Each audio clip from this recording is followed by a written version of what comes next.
Featured artist, Mr. Rahim. Give it up for Mr. Rahim. His name is him. You don't need this. First and foremost, I want to plug my beard coloring book. It's called Beard Black is Beautiful. It's giving out seeds, nephews, nieces, images that they can relate to. Because when we go shopping for ours, we can't find coloring books for ours. So get it, Black Beard, get them now. All right. All right. Failure is not an option. The motto that I've adopted and chose to live by and adhere to. For those who continue to encourage and motivate me despite my stubbornness, I'm grateful, and I hear you. It's just that I'm hard-headed. Thus it takes certain things a little more time to sink in. So when it appears that I'm not listening, or you've got my attention, I'm merely processing the information that you've given. I'm thinking. See, when in deep thought, I talk excessively, which enables me to concentrate better and focus more intently. I'm at peace of being chaos and confusion. That's one of the many characteristics that you develop while in the penitentiary. Not wanting to be a part of the nonsense and madness, yet having such an influence on nearly all who were involved. My dissatisfaction with myself let me know that my change was inevitable. So I gradually started to evolve. My thought pattern changed drastically, from reckless and intolerable to very meticulous and patient.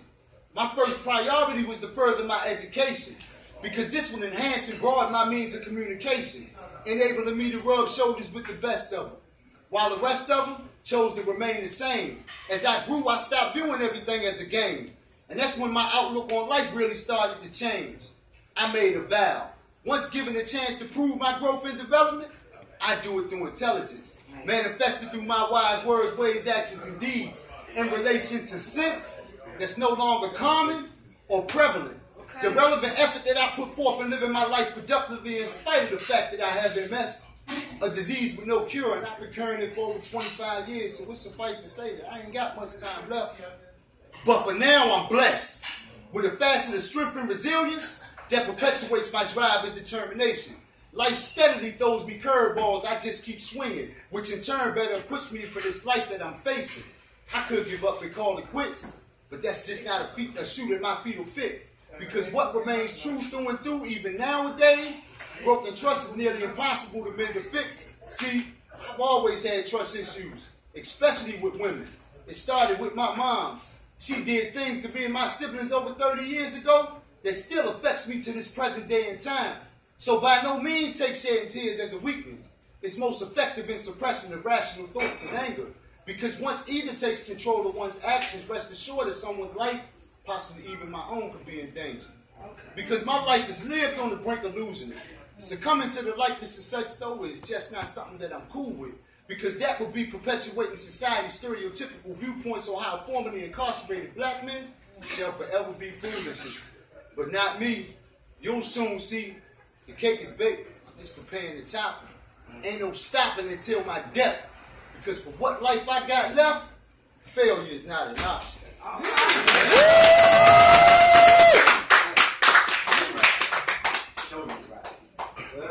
After 2+ decades of incarceration, my physical freedom was finally placed back in my hands.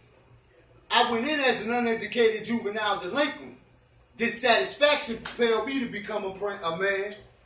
Programs that were supposed to help rehabilitate me only exposed me to more ways of doing crime.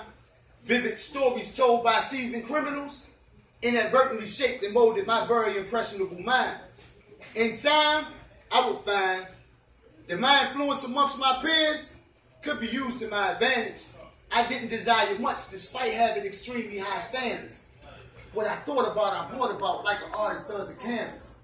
Once I rationally perceived it in my mind, I knew that I would physically achieve it in due time. I witnessed the most disciplined of individuals go through hell. So I knew that I would eventually go through mine.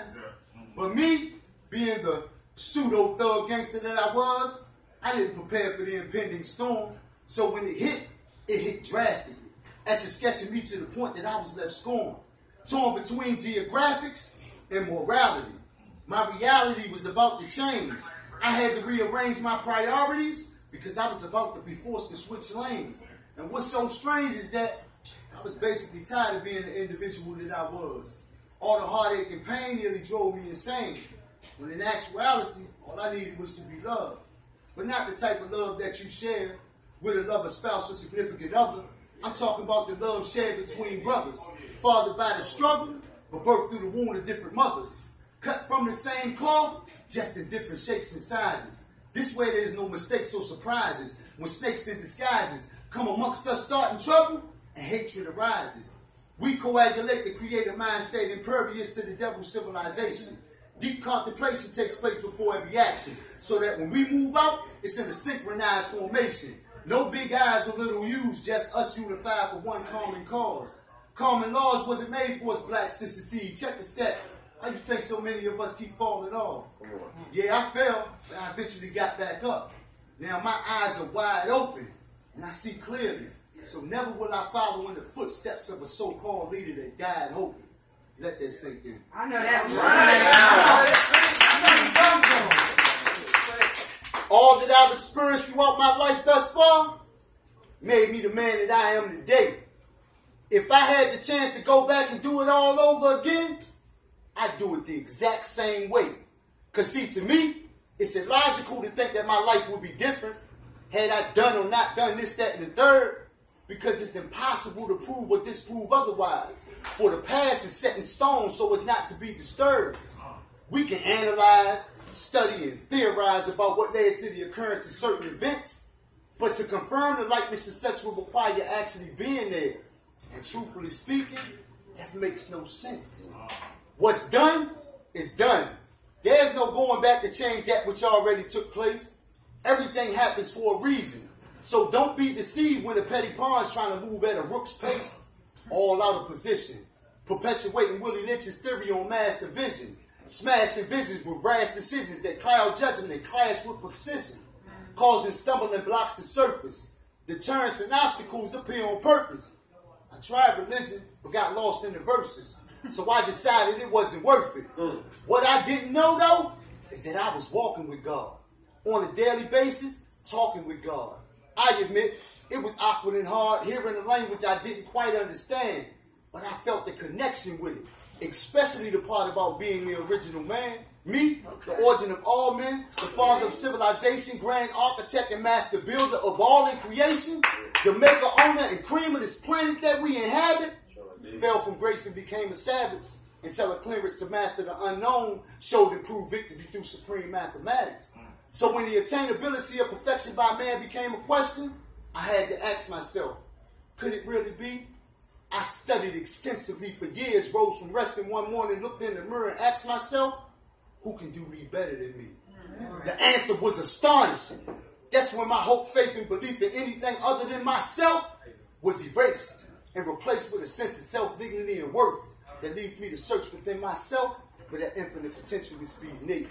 This is my life. Okay. Okay.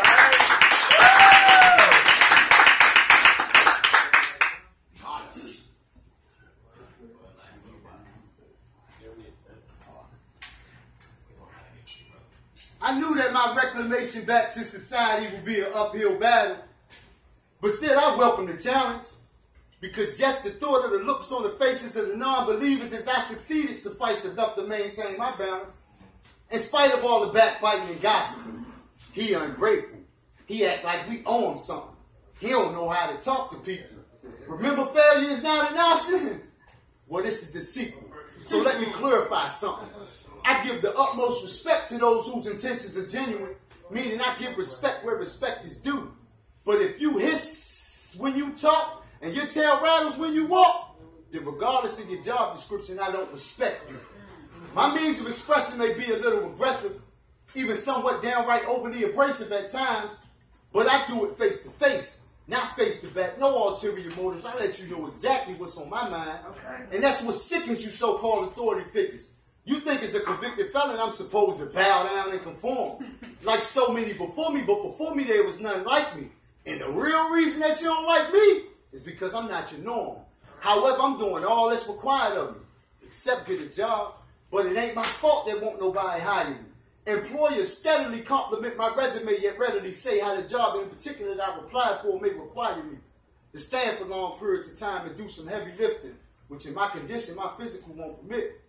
But in the mental, I perceive otherwise. And that's where the trouble lies. Psychologists call this cognitive dissonance. See, my understanding of life is this. Anything that my mind can logically conceive, my body can and will achieve. And this directly contradicts the doctor's diagnosis in regards to all that I would endure as a result of this disease. He first told me that I'd never walk again. But I found the strength within myself to defy those odds. So the hand that I was dealt in regards to that particular situation, I put back in the deck and commenced to reshuffling the cards.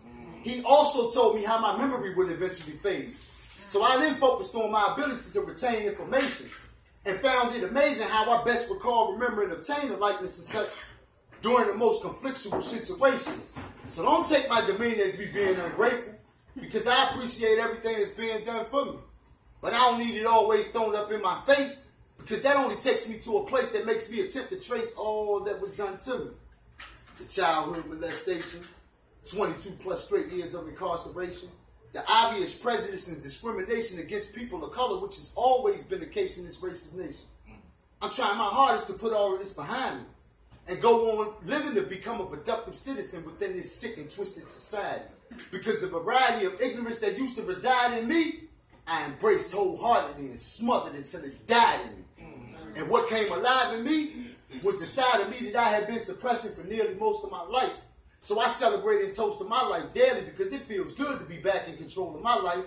And MS has indeed taken its toll on my life, but not to the extent that I'm ready to succumb to it, because I've come to understand that any obstacle or challenge consuming too much time going around and going over, all feelings aside, I got to go through it. Which is why I'm so unapologetic for my behavior.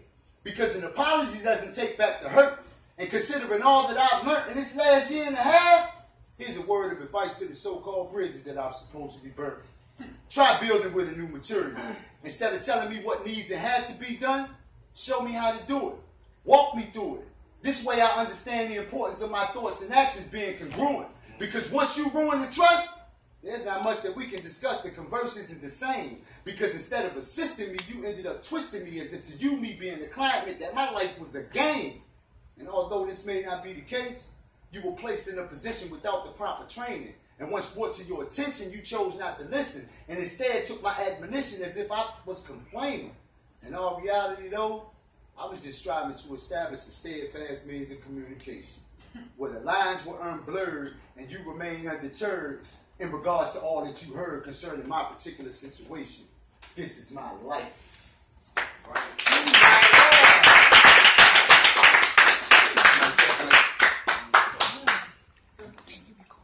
Mic check. For years I had visions of what I wanted my queen to be. And it seems to me that she's materialized right before my eyes, which is why I'm so pleased to be her significant other, her lover, her friend and confidant, her king. The one who with she shares her most intimate thoughts and ideas. You want to meet her? Here she is, the woman of my dreams. Hey. Yes, baby! Talk that shit, Daddy! Yes! Okay! Kill him! I thought that I would never be the one to be loved. Oh. Never realizing that everything I went through in my past was simply preparation, because now I have a man that came to bring reparations. I know that's right. Listening to all of my thoughts and my dreams, he's my friend, my lover, my king, and I'm gonna cry. Y'all doing I me dirty. love the way that you challenge me without being combative or wanting to debate, or the restraint that you showed when we first started the date. I'm really Knowing gonna how cry. bad I wanted to pump you, you instead made me pump my brakes. Oh, shit. I had to respect it. So I stepped back while remaining persistent in my pursuit, understanding that every house has at least 2 doors, several windows, some even have a chimney on the roof. The proof was in my actions, that my interest in you lied far beyond just physical attraction. You exhibited the potential and willingness to aid and assist me when this MS kicks back in, and I unfortunately start relapsing.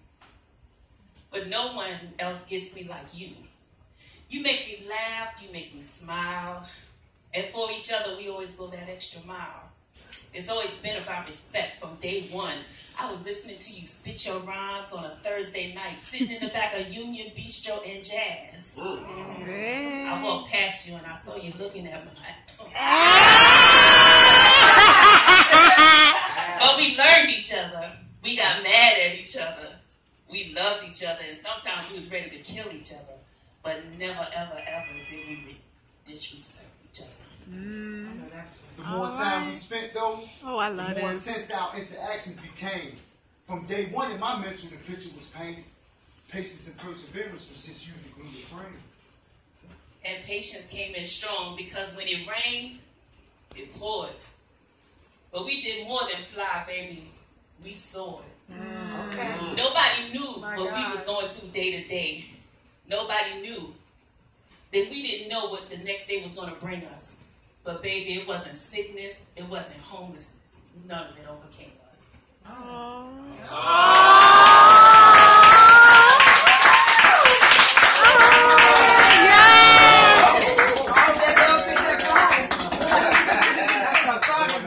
Black love, baby. Gotta live. Should introduce yourself. How y'all doing?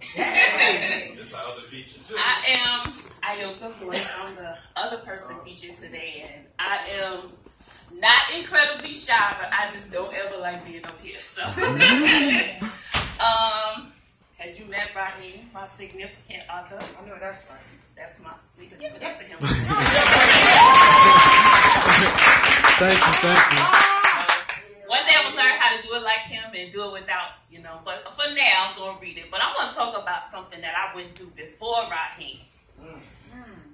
And this is called the 7 great lies that I told.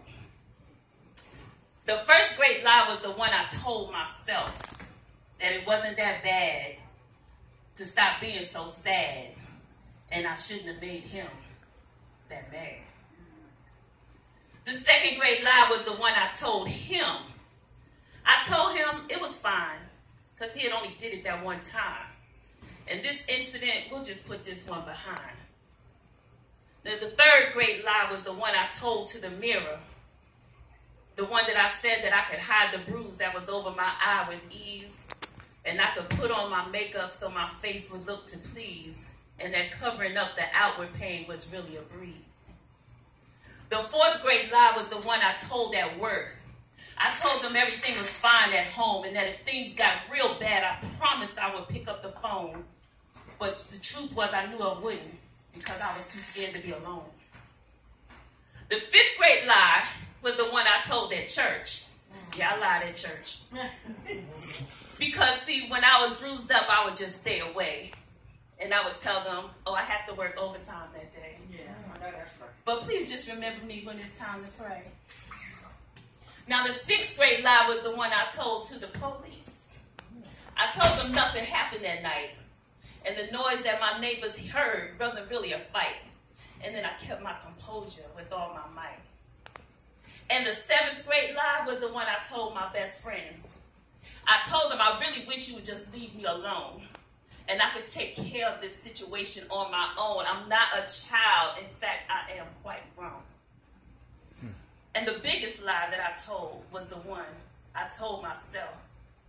I said I'm never going to survive. But my God, my Father, he finally came and told me the truth. And he said, Ayoka, you're going to live. He told me I still had so much more love to give. He told me that I was better than where I had been, and I didn't even have to continue to live in someone else's sin. He told me I would survive by his grace, and that he would bring me to a better place. And he has done just that, my lover, my friend.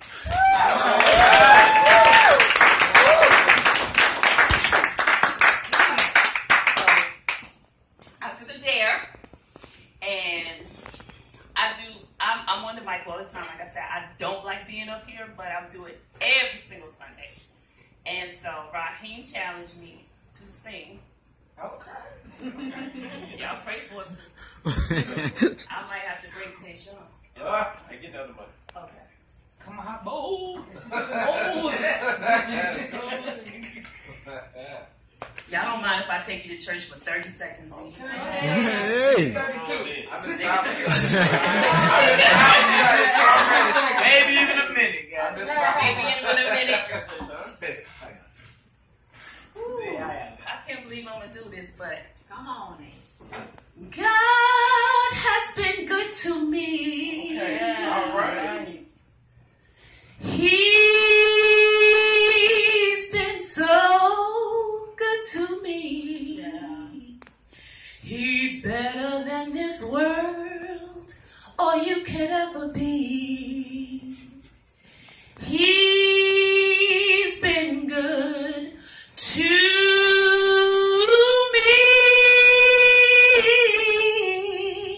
He dried all of my tears away, and he turned my midnight into day. So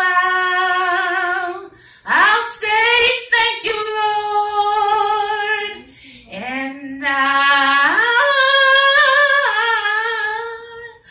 won't complain. God has been so good to me.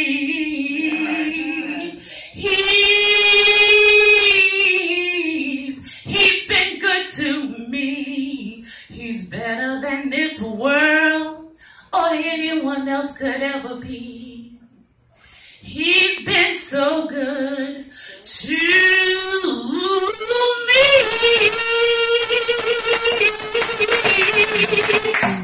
dried all of my tears away. Even when I'm hoarse, he turns my midnight into day. And so I say, thank you, Lord. I know I didn't always do right, but thank you, Lord. And I won't complain. I know that's right.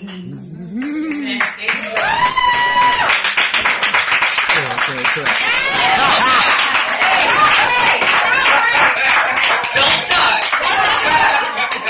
That's another shot. Don't start, because when I think of the goodness and everything he's done for me. But anyway, I'm not here for that. But okay. Somebody called that a Shabbat. Yeah.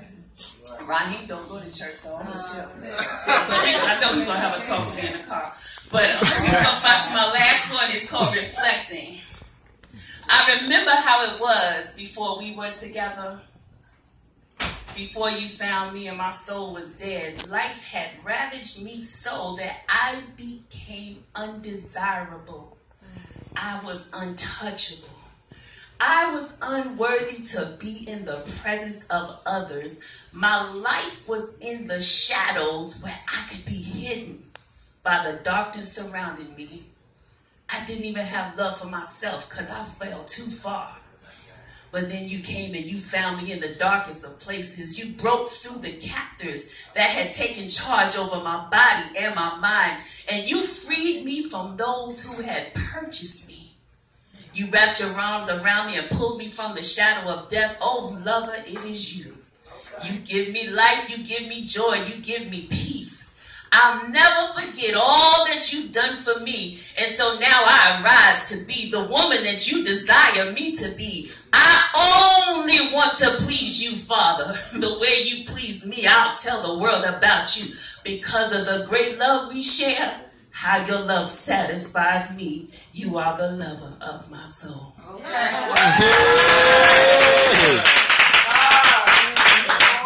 Put your hands together one more time for our older and Rahim.